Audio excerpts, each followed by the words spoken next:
Mari kita berdoa. Terima kasih Tuhan Yesus. Engkau sangat baik pagi ini Tuhan. Engkau sangat memperhatikan kehidupan kami masing-masing Tuhan. Pagi ini kami mengucap syukur buat kasih karunia-Mu Tuhan. Sehingga kami boleh masuk di dalam hadirat Tuhan, memuji, menyembah dan membesarkan nama Tuhan. Kami tahu Tuhan, Kau akan membawa kami lebih hari lebih berkenan kepada Tuhan. Terima kasih Tuhan, siapkan kami semua yang akan mendengarkan kebenaran firman Tuhan. Biarlah firman-Mu ini Tuhan menjadi berkat, menjadi pelajaran bagi kehidupan kami. Haleluya. Terima kasih Tuhan, kami mengucap syukur buat semuanya. Dalam nama Tuhan Yesus, haleluya, amin. Puji Tuhan saudara. Saya masih menggos-menggos ya saudara. Oke. Saudara, pagi ini kita bertepatan hari kemerdekaan. 17 Agustus bertepat dengan hari kemerdekaan kita semua. Maka dari itu, pagi ini Tuhan mau kita sebagai umat-umat pilihan ini harus memberikan dampak yang positif di dalam kemerdekaan kita ini.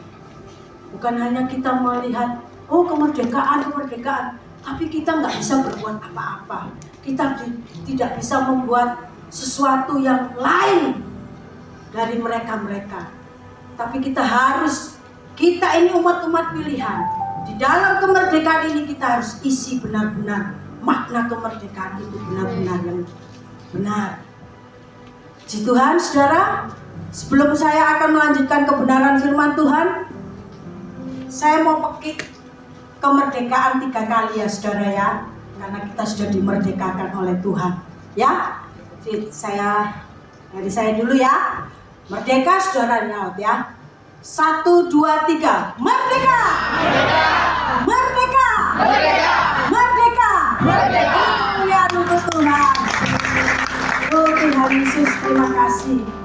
Saudara, kita ini tadi memekik kemerdekaan. Merdeka! Merdeka! Merdeka! Sekarang menjadi pertanyaan. Saudara sudah merdeka atau enggak? Sudah merdeka atau enggak? Sudah. Puji Tuhan kalau sudah. Tapi kalau merdeka itu kan identik dengan kebebasan.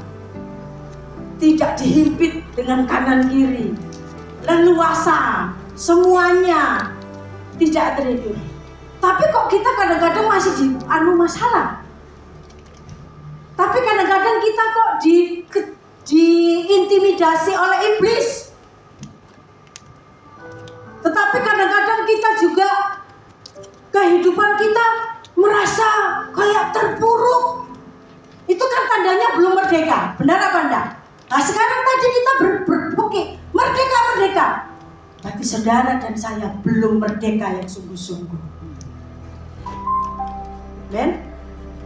Nah, sebelum kita mengatakan merdeka, kita harus mengetahui dulu kata kalimat merdeka itu, saudara. Kata merdeka itu identik dengan kebebasan. Contohnya, kalau orang masuk penjara, dia diputuskan bebas.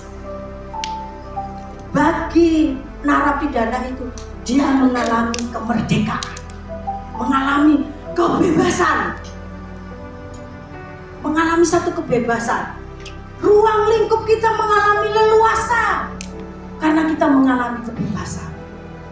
Selain itu juga tidak terikat dan lepas dari tuntutan pihak-pihak lain. Biasanya yang di pegawai-pegawai ini kita sering dituntut, diintimidasi dengan rekan-rekan kerja atau suasana kerja. Itu merupakan tanda bahwasanya kita ini sebenarnya juga belum merdeka. Selain itu, Dengan kata lain, bahwa merdeka itu adalah sebuah kondisi yang melegakan. Kalimat merdeka itu, saudara. Jadi semuanya itu sesuatu kondisi yang melegakan di kehidupan kita. Itu yang dinamakan merdeka. Nah, sekarang saudara, kalau kita mengatakan merdeka, kita harus aku ini benar-benar merdeka atau enggak? Ya, tidak seucap kata-kata yang kita ucapkan merdeka, merdeka, merdeka. Tapi sebenarnya kehidupan kita ini banyak belum merdeka. Entah itu masalah dalam keluarga, entah masalah dalam anak, entah apa saja tantangan-tantangan hidup yang kita lalui ini. Tapi berita baik, bahwasanya Yesus itu, hanya Yesus yang sanggup memberi kemerdekaan di dalam hidup kita. Amin, saudara. Amin. Mari kita buka, saudara, ya, di Galatia 5 ayat 1.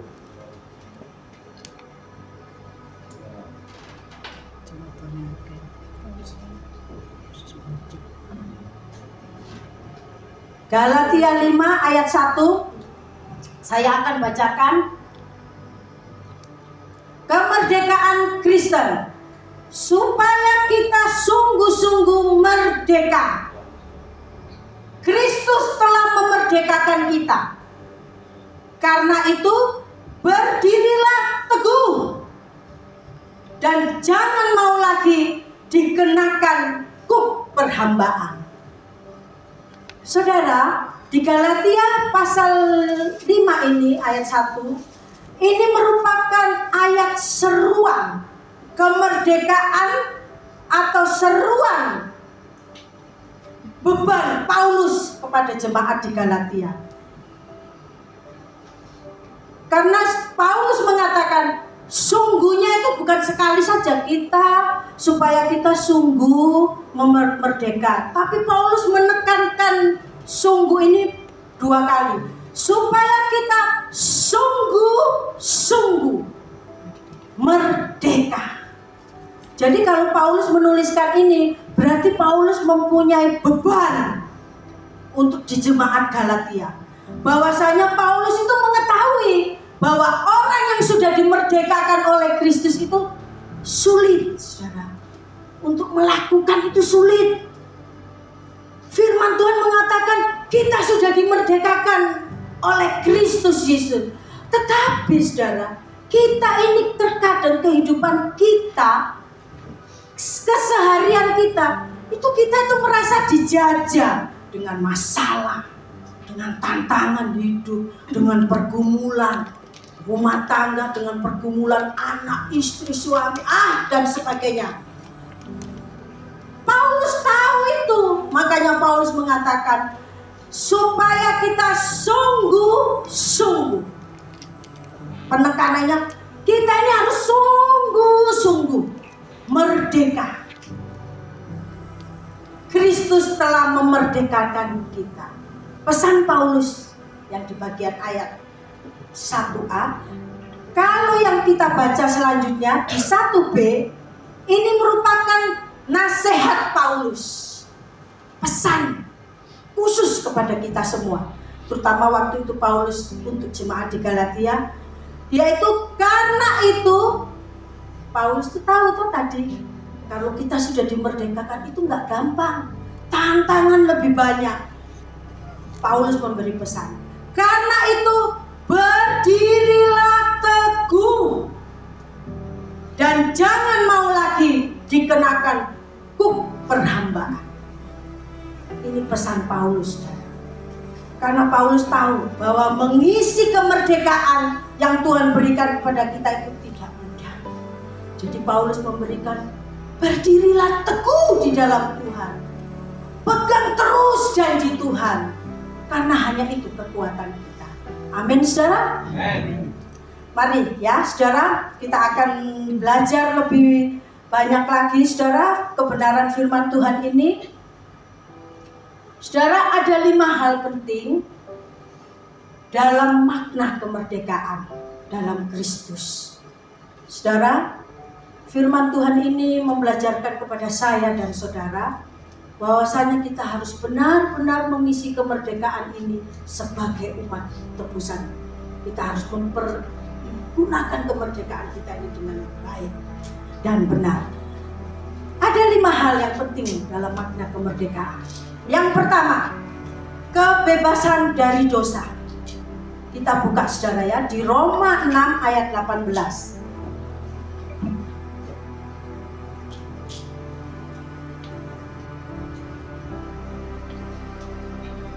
Roma 6 ayat 18. Saya akan bacakan. Kamu telah dimerdekakan dari dosa. Kita semua sudah dimerdekakan dari dosa. Siapa yang memerdekakan? Kristus Yesus. Menjadi kita sudah dimerdekakan. Tuhan mau supaya kita menjadi hamba kebenaran. Amanat ini saudara. Makanya orang kalau dimerdekakan itu tidak gampang saudara. Tidak hanya ucapkan kata-kata, tapi amanat yang kita pegang ini besar saudara. Kamu telah dimerdekakan dari dosa menjadi hamba kebenaran. Saudara, kita dibebaskan dan dimerdekakan oleh Yesus Kristus melalui penyaliban. Di atas kayu salib, dosa dan kutuk kita dibayar lunas, dibebaskan, sehingga kita mengalami satu kemerdekaan, kebebasan yang sejati, kebebasan yang mutlak, saudara. Kebebasan bukan untuk melakukan apa yang kita mau. Kebebasan bukan untuk apa yang kita maunya sendiri. Wes gak usah diatur, aku wis tahu. Kita sendiri. Tidak bisa diatur. Gini enggak. Wes tahu aku, tak usah. Ngawur. Orang Kristen ini banyak yang ngawur kadang-kadang. Dikandani gak bisa. Ditegur dengan kasih ya tidak bisa. Akhirnya ngawur. Kebebasannya digunakan semau-maunya. Tetapi kebebasan untuk memilih yang benar dan hidup yang sesuai dengan standar moral yang ditetapkan Tuhan, itulah yang Tuhan mau. Itulah yang menuju supaya kita menjadi hamba kebenaran. Amin saudara. Hanya saudara ya, tidak gampang dimerdekakan Tuhan itu, berat di beban kita. Yang kedua, yang pertama tadi kebebasan dari dosa, ya. Yang kedua, kebebasan untuk melayani dan mengasihi. Kita buka di Galatia. Kita main di ayat-ayat sekitar Roma, Galatia, gitu-gitu ya saudara, tidak jauh-jauh ya. Galatia, kembali lagi di Galatia. Di Galatia 5 ayat 13. Nah, Galatia pasal 5 ayat 13 saya akan bacakan. Saudara-saudara, memang kamu telah dipanggil ya, untuk merdeka. Kita ini umat-umat pilihan yang dipanggil Tuhan memang untuk dimerdekakan. Tetapi janganlah kamu mempergunakan kemerdekaan itu sebagai kesempatan, ya, untuk kehidupan dalam dosa. Melainkan layanilah seorang akan yang lain oleh kasih. Nah, saudara, kitalah orang-orang pilihan yang dipanggil Tuhan untuk menjadi orang yang merdeka dan untuk menjadi orang percaya untuk hidup dalam kasih Kristus. menunjukkan kasih Kristus itu, saudara, nggak bisa untuk diri kita sendiri. Kasih Kristus bukan untuk diri kita sendiri saja, tapi kasih Kristus itu untuk sesama, untuk sekeliling kita. Kalau kasih Kristus hanya untuk kita sendiri, berarti saudara dan saya tidak sehat. Karena Kristus mengajarkan kita mengasihi Allah juga harus mengasihi sesama. Jadi kalau kita fokusnya hanya mengasihi Allah saja, saudara tidak sehat rohani saudara. Karena kekristenan itu harus ada keseimbangan antara atas dan bawah. Itu yang Tuhan ajarkan kepada kita. Jadi saudara, untuk menunjukkan keras kasih Kristus itu harus melalui tindakan kita. Benar apa enggak? Kasih Kristus kalau kita enggak bertindak, enggak kelihatan kasihnya. Masa kita cuma diem gini orang tahu, dia enggak mungkin. Harus ada tindakan. Karena itu yang menunjukkan kita ada kasih Kristus atau tidak. Ya.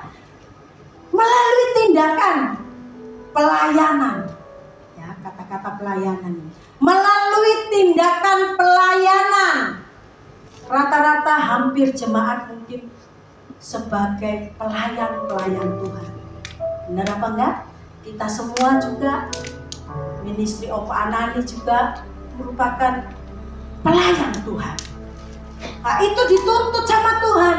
Melalui pelayanan-pelayanan itu, tindakan kita harus mencerminkan kasih Kristus.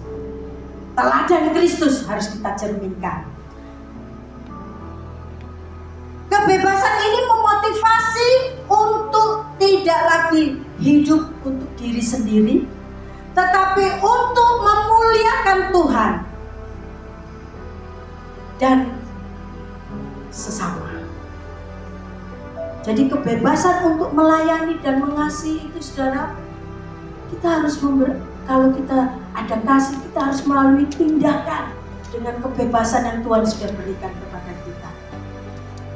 Kita wujudkan, kita menjadi berkat.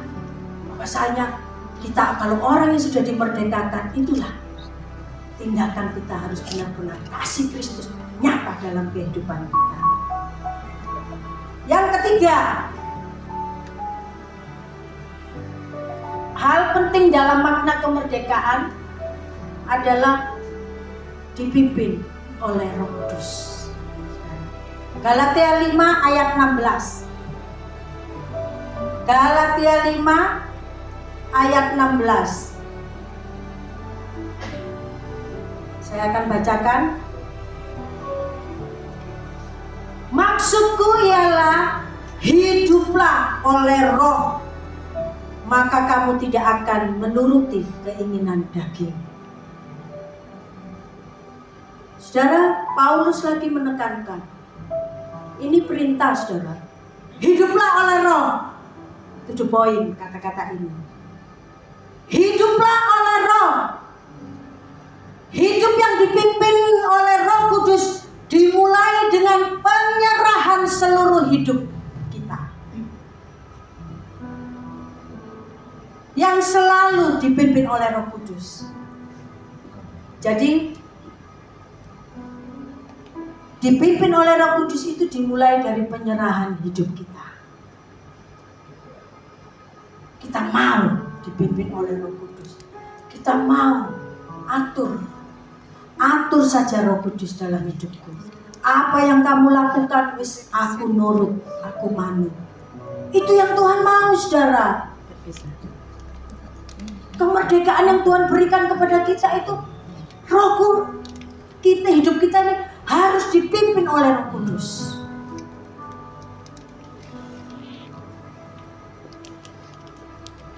Roh Kudus memimpin dalam hidup kita itu, kita harus melalui ketaatan kita. Banyak orang Kristen ini akhir-akhir ini banyak yang gak taat, saudara. Wangel kandanani. Ya, ada masalah sedikit sudah gak mau. Wes, taat-taatan nih gelaku dengan masalah ini. Tapi Tapi firman Tuhan katakan, hiduplah dengan roh. Bahwasanya hidup dengan roh itu Tuhan menguji dengan ketaatan kita. Selain ketaatan, hidup yang menghasilkan buah. Kalau di Galatia 5 ini di bawahnya saudara nanti baca. Pagi ini kita tidak mengulas tentang buah roh, tapi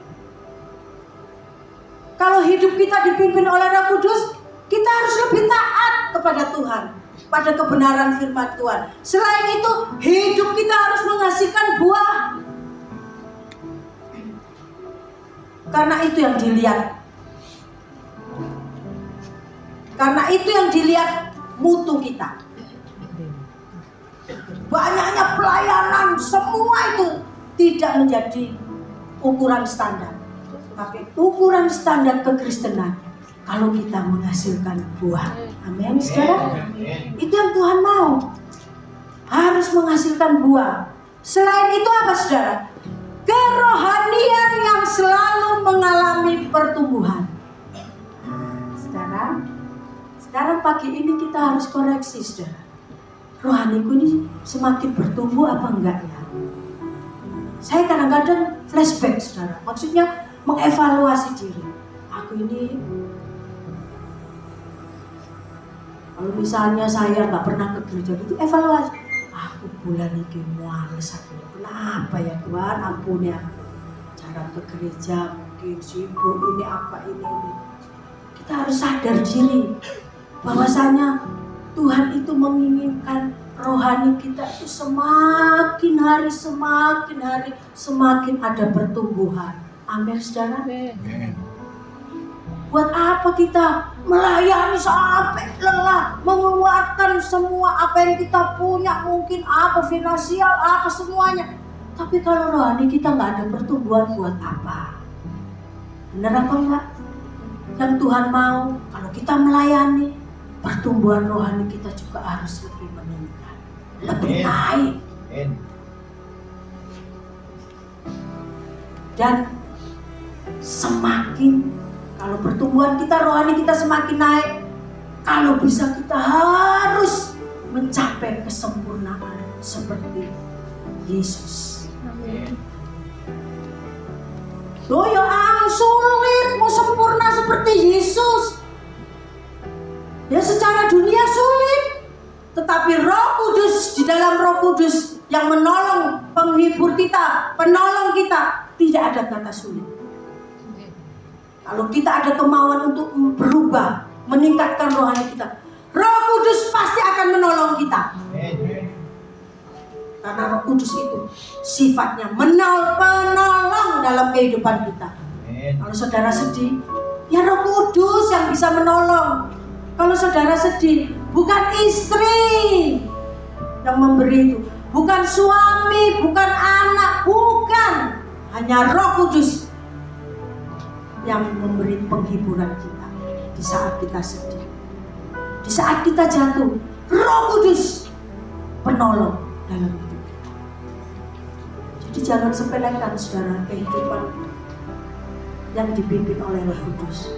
Jangan sekali-sekali saudara lari. Gak mau aku dipimpin Roh Kudus.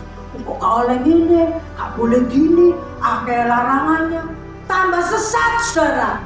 Tapi kalau saudara mau dipimpin oleh Roh Kudus, justru hidup kita itu merdeka. Amin, saudara.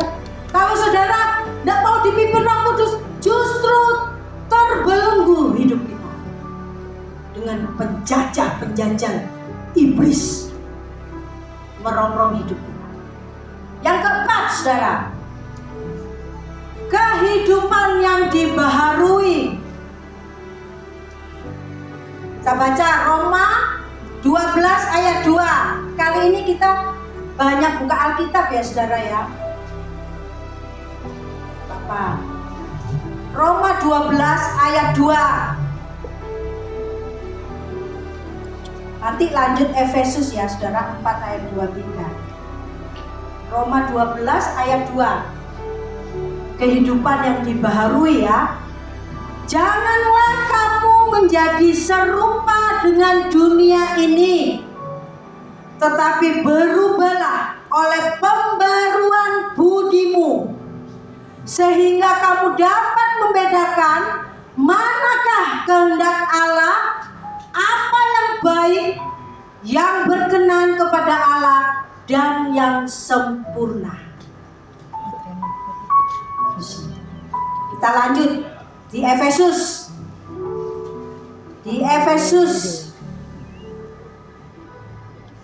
Kita lanjut di Efesus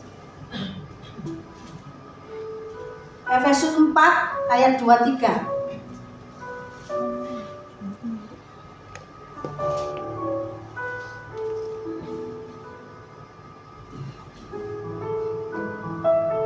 Saya akan bacakan. Supaya kamu dibaharui di dalam roh dan pikiranmu. Lanjut 24 ya. Dan mengenakan manusia baru yang telah diciptakan menurut kehendak Allah di dalam kebenaran dan kekudusan yang sesungguhnya. Amin.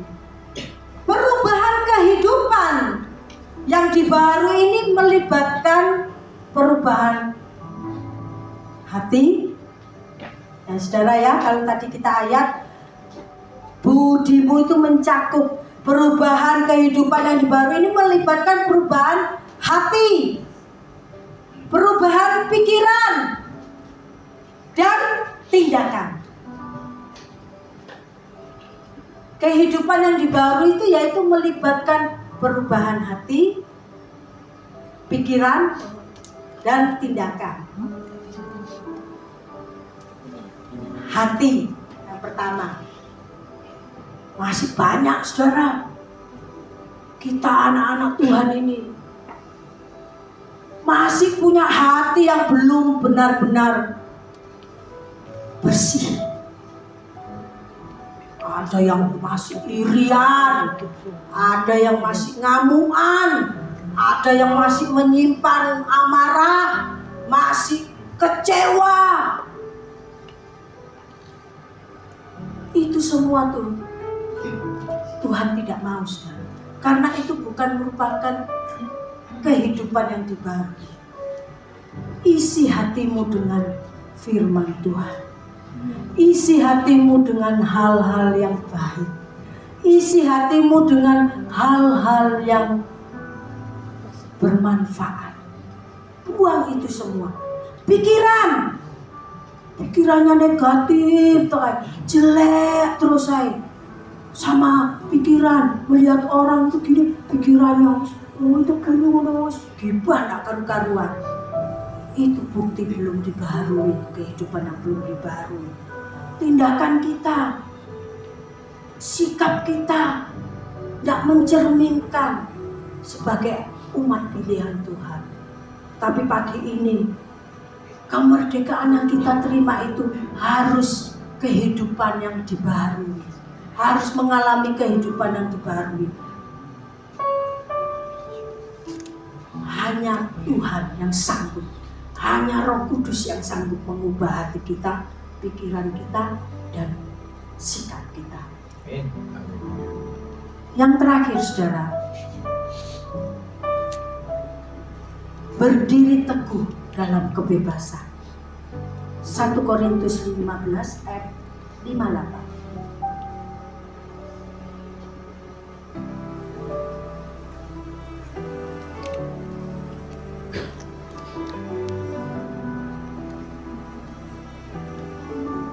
Saya akan bacakan.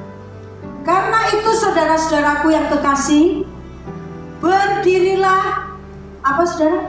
Teguh, jangan goyah. Dan giatlah selalu dalam pekerjaan Tuhan, sebab kamu tahu bahwa dalam persekutuan dengan Tuhan, jeripayamu tidak sia-sia. Saudara, ini pesan Paulus lagi, saudara. Paulus ini berkali-kali, saudara, jangan goyah, berdiri teguh. Kalau Paulus sering mengucapkan kata-kata ini karena Paulus itu tahu mutu jemaat itu di Korintus itu. Harus ada pesan-pesan yang benar-benar menguatkan. Jangan goyah, berdirilah pesan Paulus, saudara. Begitu pula firman Tuhan ini memberikan pesan kepada kita. Kita harus lebih semangat. Kita harus terus mengiring Tuhan sampai garis akhir. Amin, saudara. Berdiri teguh artinya tetap setia.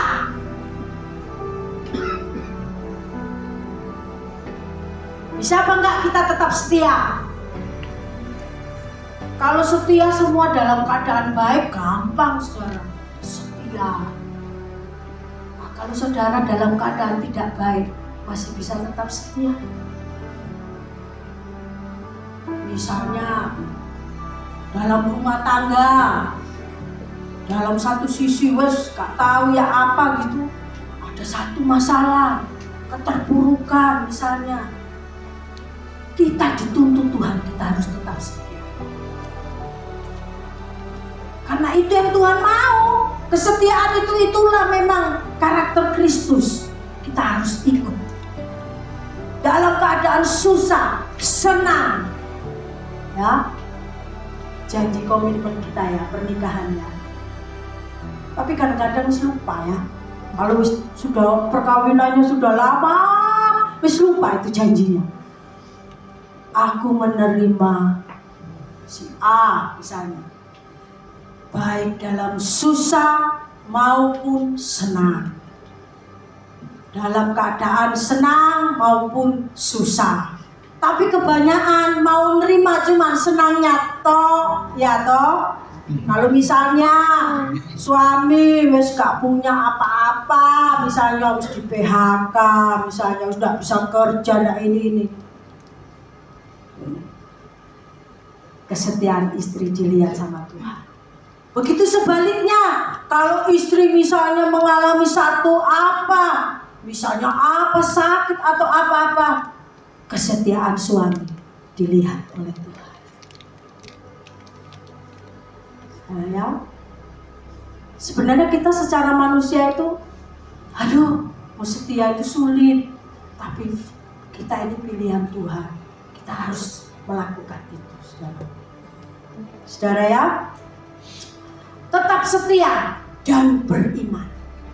Walaupun di dalam masalah, walaupun di dalam pergumulan, kita harus tetap berdiri tegap. Teguh iman kita, tetap pegang janji-janji Tuhan. Jangan kalau kita ada masalah, saudara,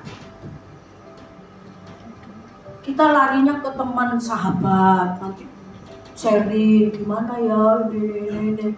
Gak usah, saudara. Namanya manusia bisa berubah. Nanti kalau saudara cerita A, B, C, nanti dia cerita lagi di sini. Kalau saudara mengalami itu, sebaiknya diam, bawa semua dalam doa, lapor ke Tuhan, pasti Tuhan akan tolong. Itu lebih baik, itu sikap yang lebih bijak, saudara. Saudara ya, saya mengalami itu, saudara. Suami saya mengalami sakit, ya, suami saya sudah almarhum. Suami saya waktu masih kerja, saudara ya, temannya banyak, saudara, temannya banyak. Suami saya, satu kali suami saya mengalami perusahaannya itu sebelum bangkrut, tapi bosnya takut bangkrut, ditutup. Ya, suami saya kena PHK, ya. Akhirnya suami saya kena PHK. Anak saya yang bungsu masih SMP, masih sekolah. Anak saya yang pertama sudah lulus tapi belum dapat kerja. Namanya kepala keluarga pasti memikir ya, saudara ya, waduh, anakku belum sekolah ini. Dalam satu titik itu, saudara, waktu suami saya sudah di PHK, dalam satu titik suami saya tiba-tiba sakit, saudara. Gejalanya kayak demam berdarah, kayak tipes gitu, saudara, panas. Akhirnya saya bawa ke rumah sakit, ya. Ternyata sekonyong-konyong itu berita, tanpa saya sangka sebagai istri, anak-anak kaget, moro-moro, saudara. Di hasil lab itu dokter mengatakan bahwa suami saya itu mengalami gagal ginjal stadium 5, saudara. Wah, saya ini istriku kaget, saudara. Loh, bisa ya? Karena suami saya riwayat diabetes, saudara ya. Stadium 5, saudara. Kalau stadium 5, mungkin di sini ada Bu Dokter ya. Itu mungkin kondisi ginjal itu sudah mengkeret mungkin, saudara. Itu kondisi suami ginjal saya, saudara ya.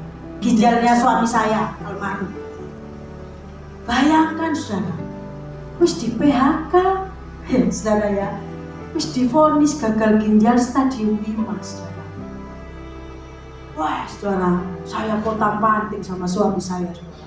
Wis apa ya, secara manusia apa ini, anak saya masih sekolah. Anak pertama belum dapat kerja, saudara. Wis gak bisa namanya kuliah itu, wis dipanggili semua anak saya. Papa, mama, maaf, gak bisa kuliah. Nah, saya tipe orang tua, saudara, gak mau. Kalau gak mampu ya gak mampu. Saya gak mau pinjam sana, pinjam sini hanya untuk sekolah anak. Nanti ujung-ujungnya nanti, wah jadi omongan gak terus. Akhirnya saya putuskan sama suami, sudah panggil anak-anak, kita ngomong. Untungnya anak-anak saya niat kerja semua, saudara ya. Singkat cerita sudah, saudara.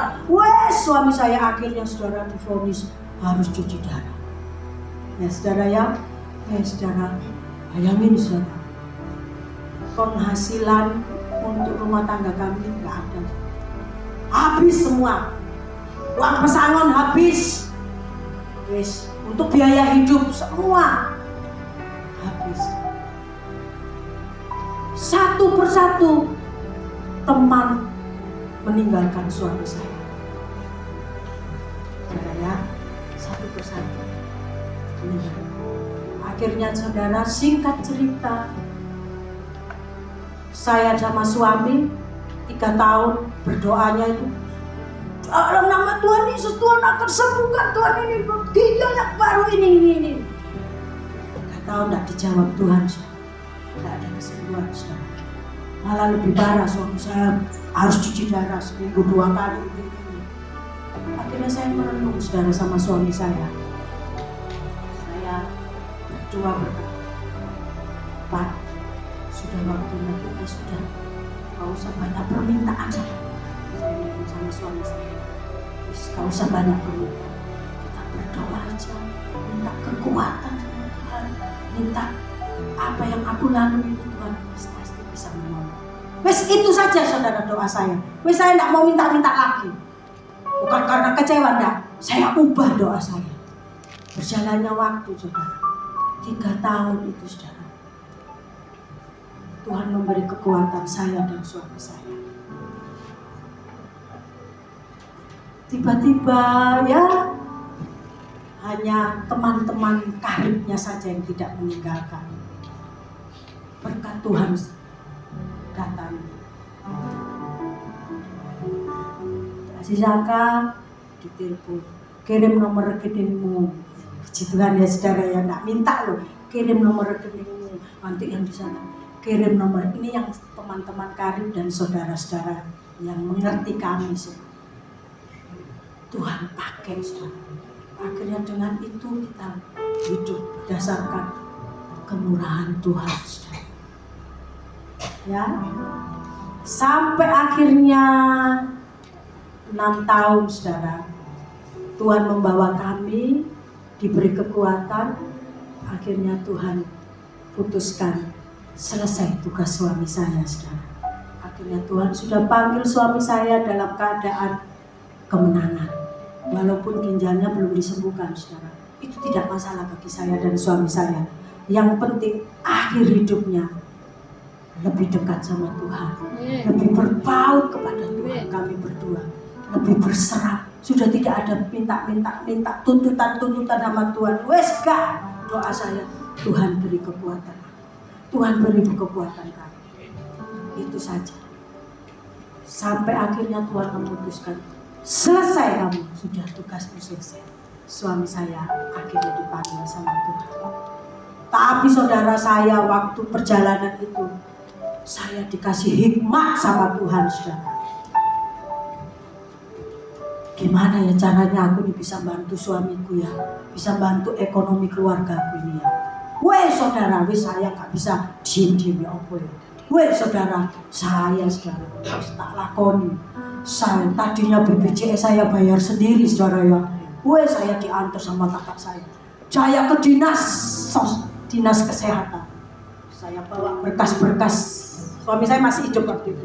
Saya bawa rekam mediknya suami saya. Saya minta bantuan kota Mojokerto untuk saya. Suami saya sakit. Akhirnya saudara, ya Bu, tunggu ya, seminggu nanti kabarnya Ibu saya kabarin di ACC atau tidak sama bos saya. Loh saudara, sudah saya sampaikan, Pak sudah ya. Tidak sampai seminggu saudara, 3 hari ditelepon. Ibu Maria, iya Bu, Ibu pengajuan Ibu di ACC sama bos kami. Wah, saya lapor ke suami saya. Pak, kita di ACC. Suami saya memeluk saya menangis. Terima kasih, kita menangis berdua, saudara. Luar biasa, saudara. Saya sebagai istri dikasih Tuhan, kamu harus menjadi benar-benar penolong. Bukan itu, saudara. Wah, dasar saya ke dinas sosial, saudara. Waktu itu memang saya mengalami satu kesusahan. Saya ke dinas sosial. Saya bawa, ada apa Bu? Pak, saya ngomong jujur memang. Pak, saya minta bantuan kota Mojokerto. Oh ya, suami saya sakit ini. Ya nanti seminggu saya kabarin ya Bu pengajuan Ibu ya. Nggak sampai seminggu, 3 hari dikabarin saudara. Ibu di ACC, wah puji Tuhan. Lumayan saudara, tiap bulan dapat beras.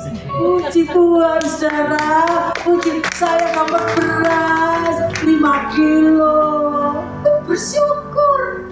Ya saudara, itu waktu suami saya nggak ada loh saudara ya, masih ada. Saya lapor ke suami. Pak, kita di ACC. Akhirnya nangis lagi kita berdua. Wes, Tuhan itu bukti-bukti Tuhan menolong kami itu luar biasa saudara. Terakhir, saya ini saudara ya, jujur ya, uang itu sisa 2.000 saudara ya, 2.000. Sampai sih model saya gini toh saudara pasti nggak percaya toh kalau saya pernah uang cuma 2.000 ya. Terus saya ini nonton TV itu cuman otak saya gini, Tuhan, saya ini cuman ngomong aja, Tuhan, besok ini nggak bisa beli beras, bisa 2.000. Terus gitu aja. Saya kan nggak mungkin terlalu banyak cerita suami saya sakit. Suami saya tidur di sofa, saya nonton TV. Tiba-tiba saudara, permisi, assalamualaikum. Siapa itu? Saya buka, ya Bu, ini berkah dari hamba Allah. Hijaban dari hamba Allah. Loh, apa ini? Ya, saudara tahu saudara, yang dibawa beras 5 kilo, saudara, super mie kuah 10, mie goreng 10, gula 2 kilo, minyak 1 kilo. Saya saudara, ibu siapa? Sudah tidak perlu tahu. Jadi saudara, saya terima itu tidak kenal siapa itu orangnya. Akhirnya saya masuk, saudara. Saya bawa ini, suami saya tiduran ini. Pak, saya wis gak tahan. Pak, kita dapat berkat. Suami saya peluk saya sekarang. Pak, Tuhan baik. Iya Pak, wis nangis-nangisan orang tua. Jadi saudara, saya kalau untuk tidak setia takut saudara. Karena pertolongan Tuhan itu nyata dalam hidup saya. Amin. Doa saya sudah tidak banyak-banyak minta saudara. Wah ini Tuhan beri aku kekuatan, beri aku kesabaran. Saya ngurus suami saya 6 tahun, saudara. Ngurus orang yang sakit gagal ginjal itu gak gampang, saudara. Makan nih gak boleh sembarangan, minum gak boleh banyak. Nek saya minum banyak di depan suami mesakno, saya kepingin es campur sakno. Jadi saya itu nek kepingin es campur itu, ini sungguh loh saudara, saya itu nyengit sakno. Kepingin dawet ya gak boleh. Terus pokoknya enggak bisa. Kalau dia kepingin itu karena saya kasih, Pak kepingin. Cuman sak sendok aja saudara, saya yang suap. Tapi Tuhan bawa saya setia. Jadi kalau kita sebagai istri, fungsikan kita ini, panggilan kita ini penolong, setia. Harus setia. Apapun keadaan suamimu, apapun keadaan istrimu, Tuhan mau kita setia. Karena kesetiaan itu mujizat akan Tuhan lakukan. Amin, saudara. Seperti yang saya tadi ceritakan, ya, Tuhan baik. Perkemuliaan Tuhan untuk Tuhan. Jadi saudara, berdiri teguh dalam kebebasan itu tidak tergoyahkan. Apapun keadaannya, kita tetap berdiri teguh. Kita tetap berdiri tegak, saudara ya. Kepada Tuhan Yesus, terutama saat menghadapi tantangan.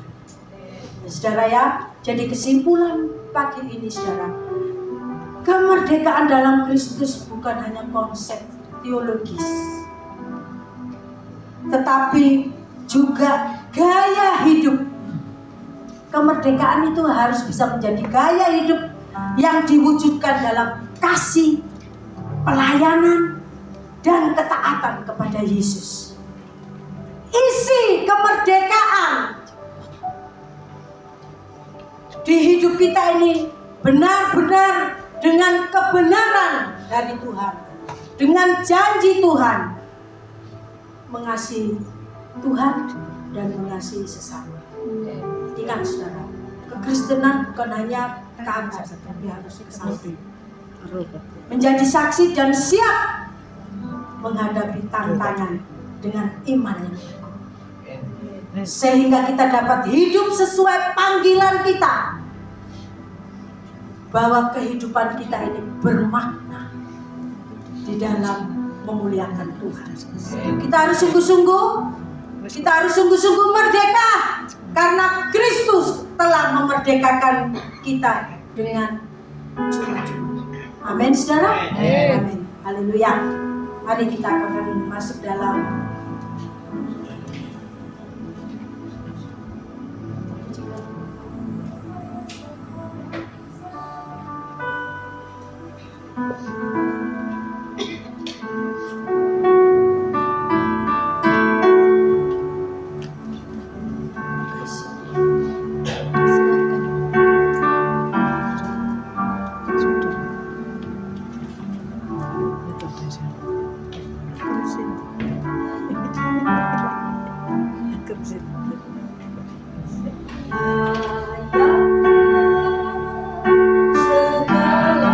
bangsa.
bersyukur Tuhan.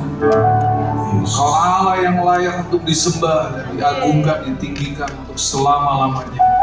Kami semua sudah dimerdekakan dari segala kutuk dosa, kutuk kemiskinan, dan kutuk kematian Tuhan. Sehingga hidup kami menjadi hidup yang sudah diubahkan. Dan biarlah hidup kami boleh terus Tuhan menjadi berkat bagi orang-orang di sekitar kami. Dan kami boleh terus membawa kabar